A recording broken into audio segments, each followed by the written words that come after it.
Never! Over my dead body. I will never forgive him. Not in my lifetime. My daughter, what is it that is worth more than your life? Now listen, let me tell you a story. Once upon a time, in a small close-knit village called Obinidu, there lived two young ladies named Ifako and Ewere. They were best friends from childhood, inseparable through thick and thin. They had just completed secondary school, a milestone that had filled them with hope and dreams for the future. Ifako was the more academically gifted of the two, and the rewards of her dedication to her studies paid off when she received an admission letter to a prestigious university. Ewere, however, wasn't as fortunate. Her family's financial situation was horrible, and they couldn't afford to send her to university, much to her dismay. Ewere had been in a relationship with a boy named Osondu for a few years, starting from their secondary school days. Their love was strong, or so she thought. Osondu too had gained admission to the same university Ifako would be studying. Before leaving, Osondu promised Ewere that their love would remain strong despite the distance. However, things began to change after Ifako and Osondu both moved to the city for their studies. Ewere had no means to contact Osondu regularly. She didn't have a phone. And Osondu, in the excitement of his new life, eventually changed his number without informing her. Left in the dark, Ewere could only wait and hope that Osondu would reach out to her. Life wasn't kind to Ewere during this period. She had faced a heartbreaking tragedy when she consumed a herbal concoction to terminate an early pregnancy belonging to Osondu, an incident that left her physically and emotionally scarred. The procedure had caused severe complications, resulting in irreversible damage to her womb. She suffered in silence, not daring to share her pain with anyone, not even her parents or Ifako, her best friend. Her health deteriorated, and the loneliness weighed heavily on her heart. One fateful day, Ewere managed to borrow a neighbor's phone to access social media, something she rarely did. As she scrolled through, her heart stopped. There, staring back at her from the screen, were loved-up photos of Osondu and Ifako, her best friend and her boyfriend, smiling radiantly in their engagement attire. The sight of them together, happy and in love, shattered her world. So all the bottled-up pain and frustration surged within Ewere. She was consumed by anger and despair. It felt as though her entire world had collapsed. The boy she loved and the friend she trusted had moved on without her, and now they were planning a future together. This created a chaos between Osondu, Ewere, and Ifako's family. Osondu, not bothered by the drama he had created on ground, sent a message to both families informing them to stay off his business, as it was his choice and decisions that mattered. Osondu's parents had come with some villagers to seek forgiveness from Ewere and her family on behalf of their son Osondu. And after much pleads, Ewere accepted. No problem, your son can marry whoever he chooses. It's no longer my business, she said in tears. But deep down in her heart, this didn't go well with her. Desperate and driven by pain, Ewere sought out a local witch doctor, an elderly man known for his dark arts.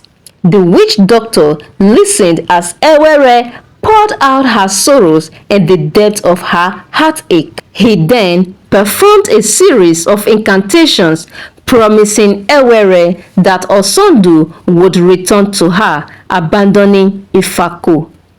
The rituals were dark and twisted, fueled by Ewere's pain and desire for revenge. True to the witch doctor's word, Osondu suddenly became restless.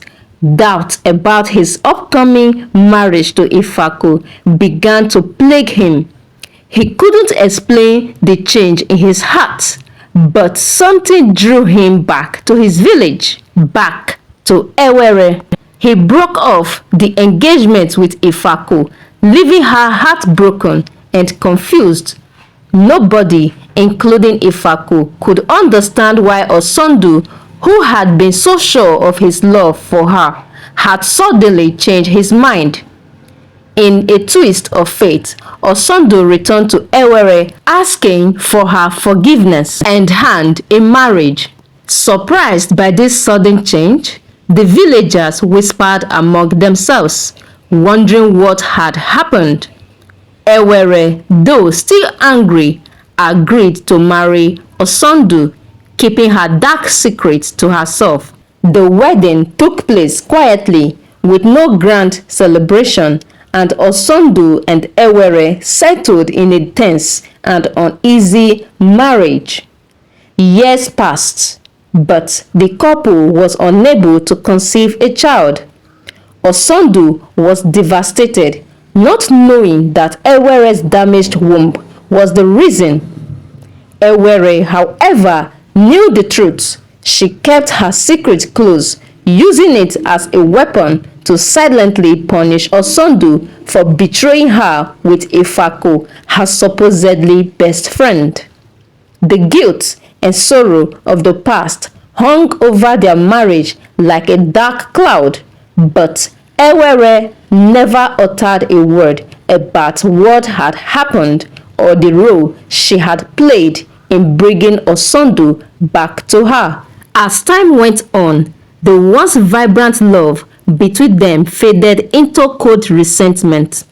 Ewere's anger and pain consumed her, and the joy she had once hoped to find with Osondu never materialized. She lived each day in quiet misery, her heart a prisoner of the choices she had made and the secrets she carried.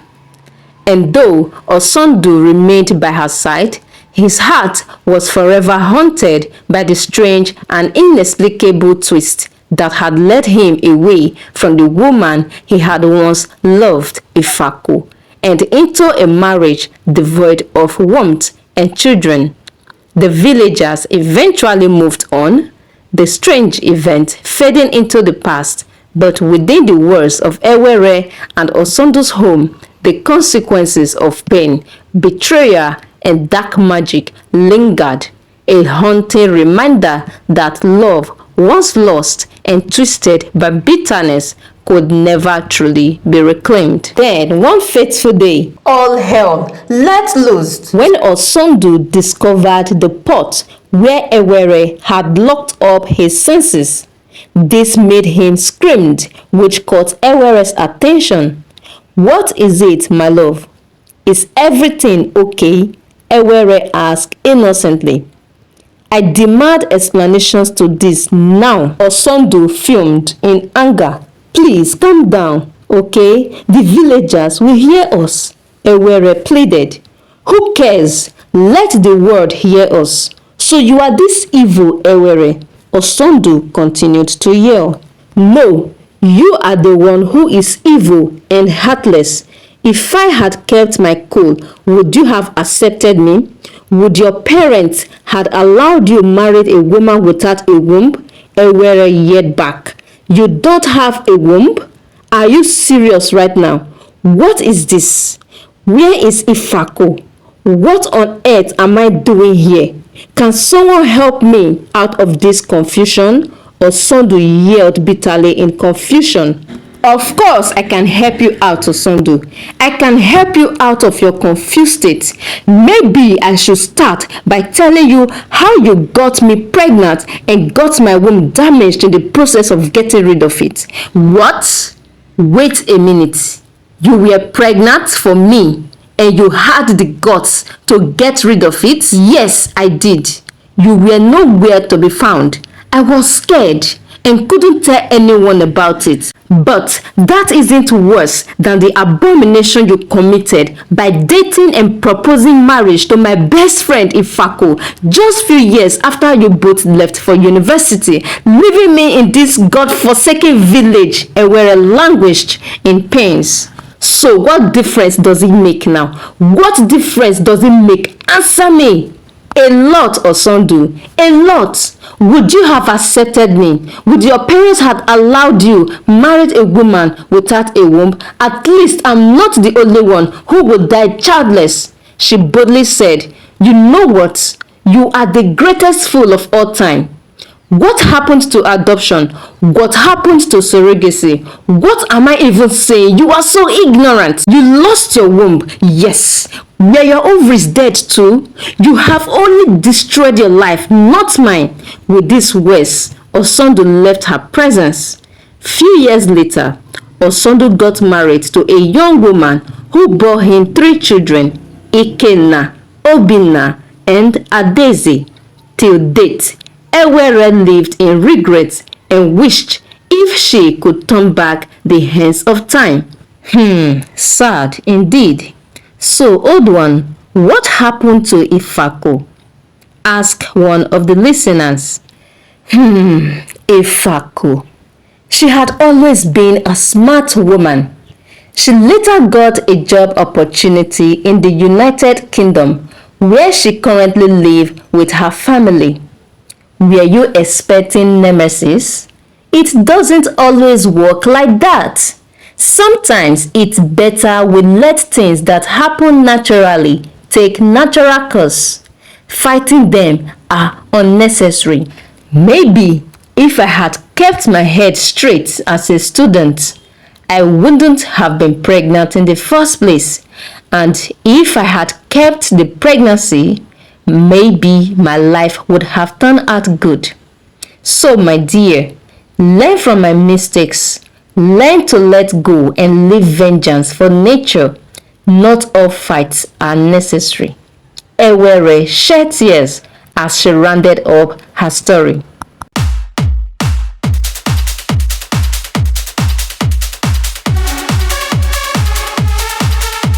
Senna, bringing you amazing life stories. Stay tuned.